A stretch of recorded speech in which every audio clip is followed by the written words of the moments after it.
Welcome back to my YouTube channel. आप सबको मेरा सादर प्रणाम। आज हम बात करेंगे पंचोपचार, षडोपचार और दशोपचार की पूजा कैसे की जाती है। आइए पहले जानते हैं पंचोपचार विधि से कैसे पूजन किया जाता है।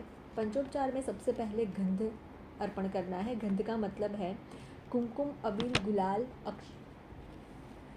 हल्दी, सिंदूर, चंदन, उसे गंध बोलते हैं। उसके बाद पुष्प अर्पण करना है। उसके बाद धूप जलाकर धूप अर्पण करना है। फिर दिया जलाना है। जिस भी भगवान की हम पूजा कर रहे हैं उनको दिया जला के उनका नाम देकर दिया जलाना है। और लास्ट में आखिर में हमें नैवेद्य यानी कि भगवान को भोग लगाना है। अब ये है पंचोपचार विधि। अब दशोपचार विधि में क्या आता है आइए जानते हैं। अब दशोपचार में सबसे पहले पाद्य। पाद्य का मतलब है भगवान के पैरों को धोना। सबसे पहले भगवान के पैर हम धोएंगे। उसके बाद अर्घ्य, उनको नहलाएंगे पानी से। उसके बाद आचमन। आचमन मतलब खुद की शुद्धि करेंगे। वो कैसे? तो हथेली में चम्मच से 3 बार पानी लेना है और बारी बारी से ओम केशवाय नमः, ओम नारायणाय नमः, ओम माधवाय नमः बोलते हुए पानी पी जाना है। उसके बाद पंचामृत स्नान यानी कि घी, मध, साकर, दही, दूध, ये 5 चीज़ों को मिलाकर पंचामृत बनता है। उसका स्नान हमें भगवान को करवाना है। उसके बाद शुद्धोदक स्नान यानी कि स्वच्छ जल से उनको नहलाना है।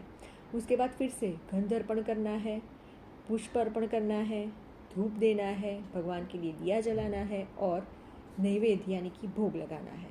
अब षोडोपचार विधि में क्या होता है? अब षोडोपचार विधि में सबसे पहले आसन देना है। आसन देने का मतलब क्या है? भगवान को आसन देना यानी बाजट पर जिस भी भगवान की हम पूजा कर रहे हैं उनके लिए कपड़ा बिछाना है। अब हम देवताओं की पूजा कर रहे हैं तो उनके लिए सफ़ेद या लाल कपड़ा बिछाएंगे। माता की पूजा, देवी की पूजा कर रहे हैं तो उनके लिए हरा और लाल कपड़ा बिछाएंगे। अब विष्णु की पूजा करेंगे, अगर विष्णु भगवान की पूजा करेंगे तो पीला कपड़ा, महादेव की पूजा करेंगे तो सफ़ेद कपड़ा, गणपति की पूजा करेंगे तो लाल या सफ़ेद कपड़ा और देवी की पूजा करेंगे तो हरा और लाल कपड़ा बिछाएंगे। उसके बाद आह्वाहन। आह्वाहन मतलब भगवान को कहेंगे कि भगवान, मैं आपकी ये पूजा कर रहा हूँ, आप यहाँ पर आइए, विराजिए और मेरी पूजा स्वीकार कीजिए। और मैं जब तक पूजा कर मेरी ख़त्म न होए तब तक आप बिना संकट इस पूजा को ग्रहण कीजिए।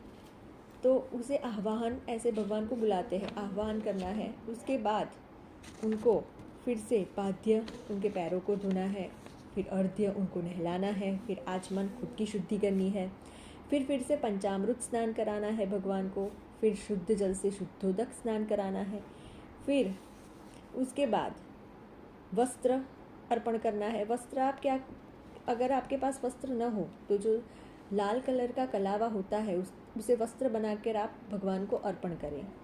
अगर आप कोई देवता की पूजा कर रहे हैं तो उनको जनोई भी